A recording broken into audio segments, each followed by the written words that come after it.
This new era is both of them put together.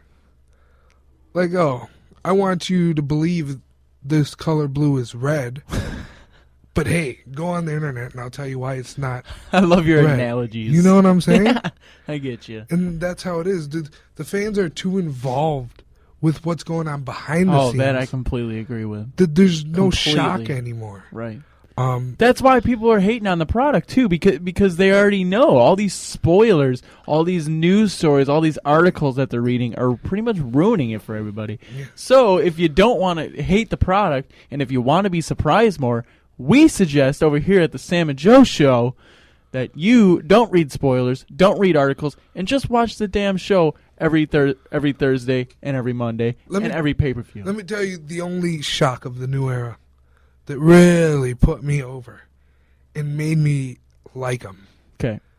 Brock Lesnar beating The Undertaker. How can you predict something like that happening? I didn't. It would be completely foolish to say, no, The Undertaker's going to lose. Right. Nothing added up to where, okay, The Undertaker's looking good. He's not done. No. You see him wrestle against Brock Lesnar. He's not done. He still has it. Oh, he loses? Well, what's next for him? He's not doing anything else with his career. Somebody made a lot of money in Vegas that day because somebody put all their money on Brock Lesnar just to be the oddball, and they won so much money. And kudos to them because they got lucky. I don't know. I think I just have a problem with repetitiveness. I hear you. After that Undertaker and Brock Lesnar thing, I completely unfollowed WWE. On all social media outlets, everything. I completely shut them out of my life. Why? That's what was the question. I thought about it. I'm like, they are amazing. That's why they're number one. Right. They pissed you off, but they did exactly what they wanted to do. Exactly. I was like, you know what? Okay. That's why I don't mind the product right now. Everybody's complaining about that they're not getting what they want. It's not about getting what you want. It's about surprises, and that's what makes the product watchable because you don't know who's going to win. Instead of knowing who's going to win every week, why don't you just sit back, watch the product, and be surprised? Maybe a pleasant surprise, maybe a surprise that you don't like. Too bad. That's the fun of it. And I like that you say that. But my only thing is, I want to be surprised, and when they're setting it up not to be surprised, that's when I start to have a problem. I mean, like, this whole, the authority thing, like if it wasn't done before, the corporation. Yeah. With The Rock and Shane and blah, blah, blah, blah, blah. And Stone Cold had to, and that's where I don't like it. Because you can't compare anybody to Stone Cold.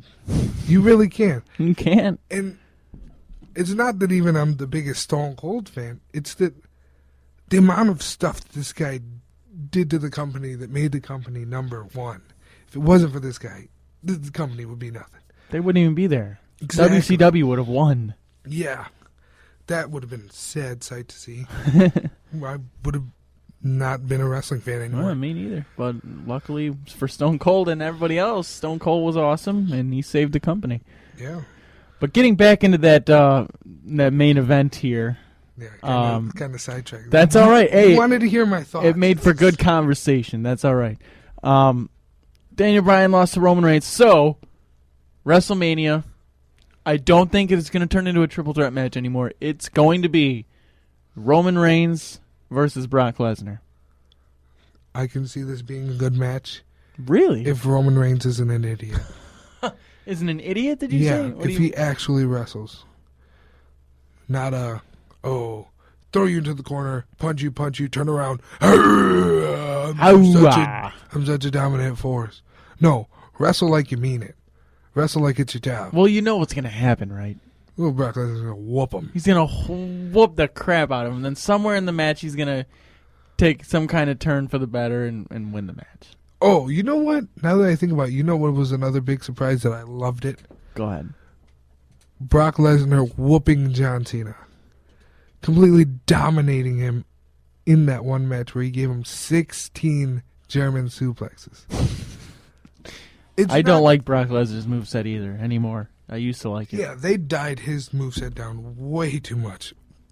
But that's not what I'm getting at. The fact that it was something never done before. Who has overcome John Cena like that? Yeah, John Cena's got beaten. He comes back. But he was never dominated. No. Brock Lesnar dominated him. I have so much respect for Brock Lesnar. So do I. Just because of what they've put him in. Otherwise, as a wrestler, he sucks. Awful. Coming back, he sucks. Before, when he was going against Kurt Angle and he was there consistently, he was great. Yeah, really good matches back then. Now he's just like, come on, man. You got to show us a little something more. Right now, he is your everyday powerhouse right now. Except, I mean, like, I guess you'd say everyday beast. Because he's more than a powerhouse. He's just domination right now. Yeah. So, I don't know. What are you expecting for that big match? I'm expecting a decent match with a good old Money in the Bank cashing in. 33 days away from WrestleMania. You're making a Money in the Bank cash-in prediction, huh? Well, that's the only time he can cash it in. Otherwise, it becomes... No, he has up until the Money in the Bank. Oh, yeah. Yeah. Oh. Well, that's the only time Brock Lesnar's going to be there. Well, let's get into that a little bit. Brock Lesnar, a report earlier, had said that he might go back to the UFC because his contract runs out after WrestleMania.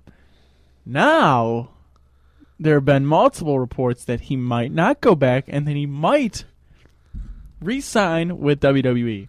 So, does that leave any opportunity for him to retain at WrestleMania? It does. And if it doesn't, it's foolish. If they're going to sign him and not have him keep the belt, it's pointless for him to be there, unless if he's going to be there consecutively. Consistently? Consistently. But if he loses and doesn't leave WrestleMania with the belt, I don't think he's coming back to WWE. For what? Good question. I mean, He took out The Undertaker, he took out John Cena. Like you said, though, I don't want to see him come back unless he's going to represent the title like it should be represented. How about this? Then what did you feel about The Rock? Oh, I thought it was awful. I don't like having The Rock come back every now and then have a awesome title push like that. He doesn't. No, it shouldn't be like that. At all. At all. Can't stand it. That's what Love The Rock. That's what I feel like Brock Lesnar's going to do the rest of his career. It's dumb. Come back whenever he wants, automatically has a title shot, wins it. That's part of the reason why CM Punk left, too. Yeah. That would piss me off, too. That pisses me off as a fan. It shouldn't happen like that. Yes, everybody loves The Rock. That's why they're not going to get knocked for it. But I love The Rock just as much as anybody. But I can also appreciate a guy who stays there and works his way all the way up and doesn't leave and comes back and for a title shot. He makes his way for a title shot. He works his way up, which is why I always like John Cena so much. Or how about somebody who's come in as a cheerleader and then reestablished himself as the Shawn Michaels of today? Yes, I'm talking about Dolph Ziggler. That guy, he was dulled down because he was starting to get hurt weekly. So they're like, oh, we can't push this guy. He's too much of a health risk. But then he proved that wrong and got better. And now it's like, what's your excuse now? I don't know if Dolph Ziggler should be that guy, though. He should definitely be up there. Maybe competing for it. Maybe he can be like a Rikishi or something. Always competing for it, but never winning it. I don't think he would ever. I don't know. Great wrestler. I love the guy. He's good for the company, but it's just another one of those guys that I can't see representing the WWE title. He needs a gimmick change. Like, I don't feel that whole pretty boy type deal is right for him. Too good. It fits him, but they can do. That's more of a heel thing. Exactly, which I think would be better for him. Him go back to heel. Yeah.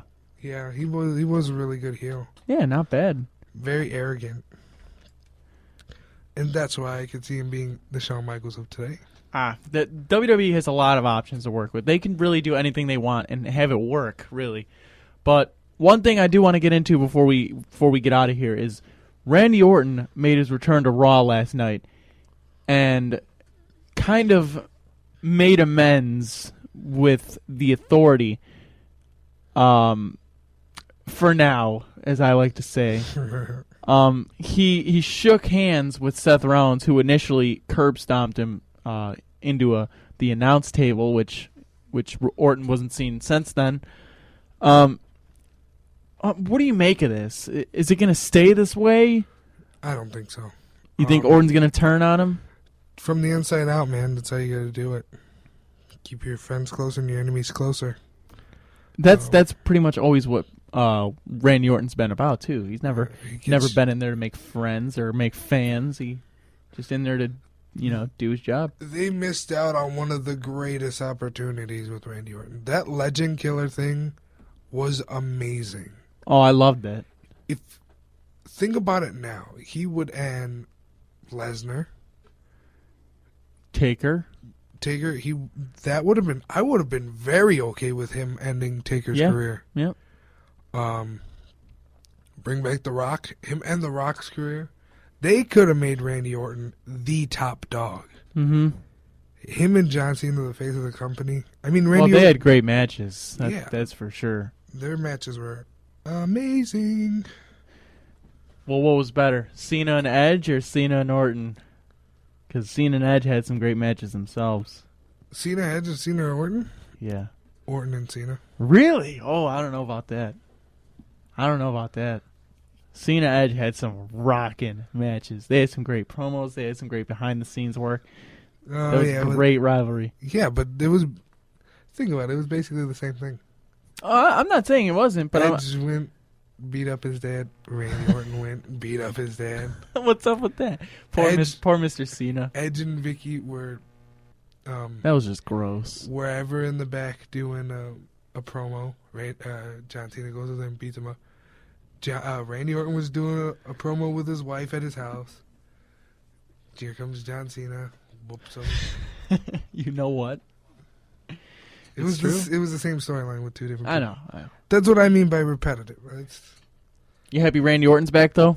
Yes, I love seeing Randy Orton. What about Sheamus? Before we get out of here, Sheamus, they've been promoting his return the last couple of weeks, and he didn't even return to Fastlane. I was expecting a Sheamus return before I was expecting an Orton return. Really? Oh yeah, they've been promoting Sheamus's return for the past 3-4 weeks now. So yeah. I'm like, oh, this guy's probably gonna have a match, even if Fastlane didn't happen that Against way. Who? Oh, I don't know. Exactly. Randy Orton already I has... don't care, like Jack Swagger or something. Look at Randy Orton already has this storyline with Seth Rollins. Throw Randy Orton out there. They're building something for Sheamus because they're trying to get him somewhere where if he returns, it's not going to be like, oh, whatever. They want it to be an actual big event. Well, who would he... I mean, he's going to have a run with somebody. He's going to have a run with somebody at WrestleMania. He's too good for him not to, but... He's going to come back and win the Andre the Giant award thing. Oh, could be. Well, think that would be a little small for Sheamus, or... Not really. Well, I don't know. It's an Andre the Giant. Oh, that's a smart aleck move right there. I mean, I feel like Rollins and Orton are gonna feud at some point. How about this? Mysterio comes back. Hey, there wins you go. the Andre the Giant. That'd be cool. There's something else for Rey Mysterio to act like he'd done something important. Oh, it'd be nice. We thank you. We thank you today. Before Joe speaks anymore, we thank you for listening to this week's edition of the official Sam and Joe Show podcast. Catch our show on ChicagolandSportsRadio.com every Thursday from 2 to 4 p.m. Thanks for listening. I'm Second City Sam. He's the important Joe. Have a good one.